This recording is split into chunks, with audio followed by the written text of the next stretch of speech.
أيام سواء للسائلين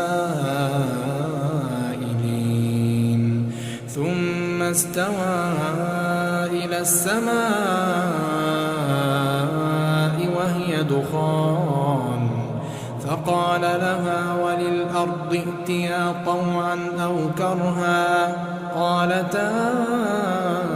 أتينا طائعين فقضاهن 7 سماوات